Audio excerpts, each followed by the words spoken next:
Dance Arts of Columbia provides fitness fun for everyone from 3 years old to adult. Dance Arts is a good environment where the friendly staff makes you feel comfortable. Dance Arts feels that dance is an art form that you can experience firsthand by learning tap, jazz, modern, musical theater, lyrical, and ballet. Dance Arts urges you to enjoy a sense of accomplishment while getting fit and having fun. For class information, call 875-1569. Dance Arts of Columbia, serving Columbia since 1979.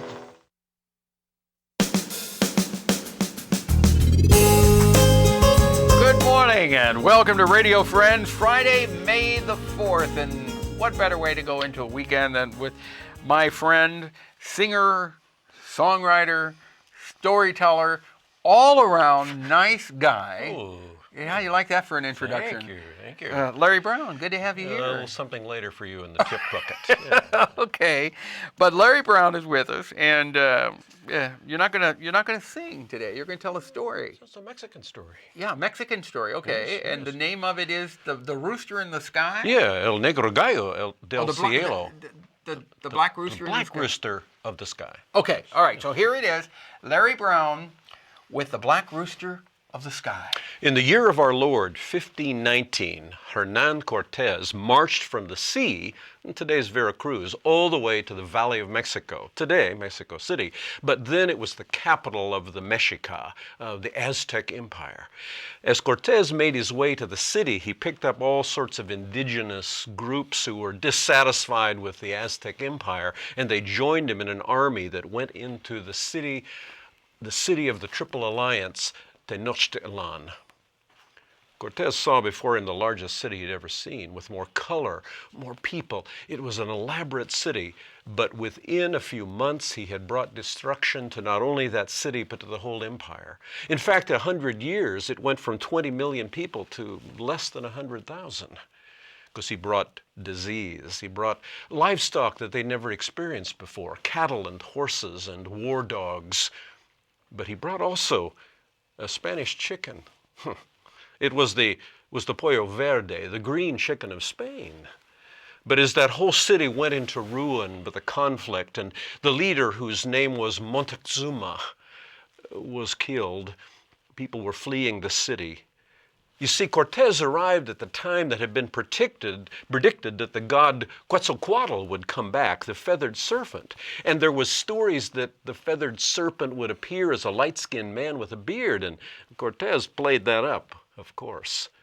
But as people fled the city in the destruction and the power of Cortez, one man, a Nahuatl-speaking man, slipped out of the city, made his way to the northwest, and eventually found himself in the Copper Canyon, Cañón del Cobre, and he had taken with him 2 of the Spanish chickens. Well, as legend has it, an eagle had captured one of those chickens, a hen, and had taken it up into the sky. And the legend went that every 3 or 4 generations, a rooster that was more like an eagle would appear in the canyon, with wings and beak and talons of an eagle. In the year of our Lord 2009, Diego was a Mexican immigrant into the United States, had been working for a year and a half in the food processing plants. He had dreamed that he would earn enough money that one day he would buy back the hacienda that belonged to his Spanish family. But it was taken over in the Mexican Revolution at the beginning of the 20th century as haciendas were given back to indigenos, given back to the poor people of the land, the mestizos. But he would earn enough money to one day buy it back. After NAFTA, the North American Free Trade Agreement, some of the Indian-owned ejidos, communal land, was being privatized. He would take advantage of that. As he was reading the newspaper one day, practicing English with his fellow workers, he saw a little story about illegal cockfighting, and he had an idea.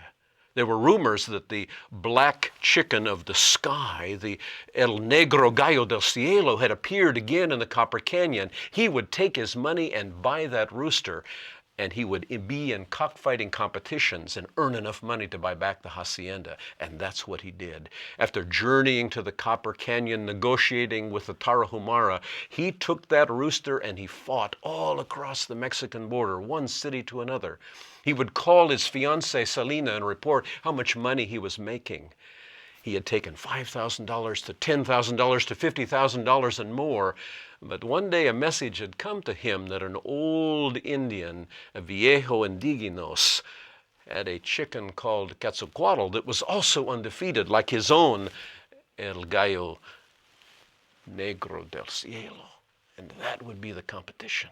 And sure enough, in the city of Ciudad Juarez, the stage was set. People were passing back their money and their bets.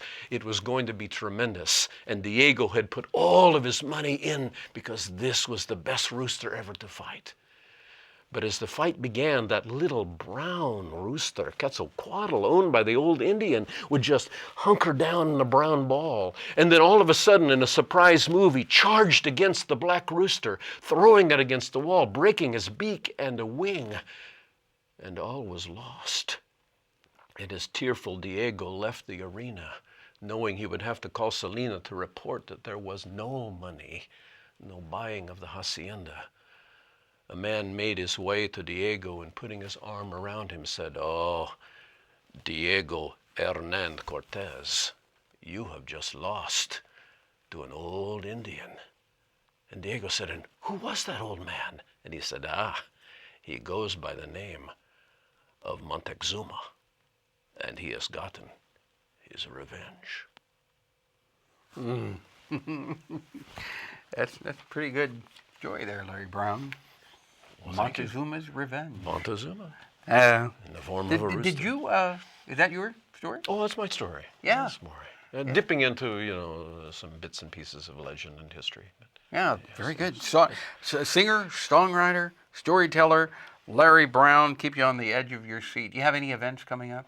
Well, I've got a number of festivals this spring, and I'm going to be, of course, participating in festivals all across Missouri. Storytelling festivals. Yeah. Yes. So if people would like to book you, or if they want to come to one of your festivals, or if they want to pick up one of your DVDs or CDs, how do they do that? Well, you may look at my website, brownstory.com. And everything, all the information's on there. My schedule, information, contact information is there. CDs that I have available and a DVD. The story that I told is on a DVD called Just Us Chickens. Yeah. And it's a story of chickens. This one's a little bit more on the dark side. But, yeah. The others are more humorous. Or they may contact me at Brown Story.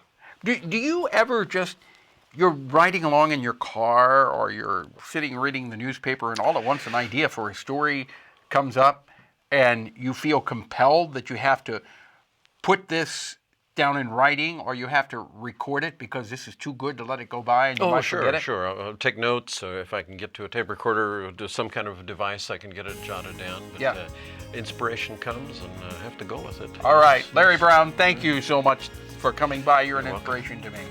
All right, let's see, Monday, Habitat for Humanity, and we'll tell you about Teachers Appreciation Week. Our program directed by Travis McMillen of the Reynolds Journalism Institute. Audio, Pat Akers, KBIA. Our floor director is Danny Matteson, and our assistant producer and guest coordinator, Uncle James Mauser. To watch it again, or to watch this program, or to listen to it again, kbia.org. Bye-bye.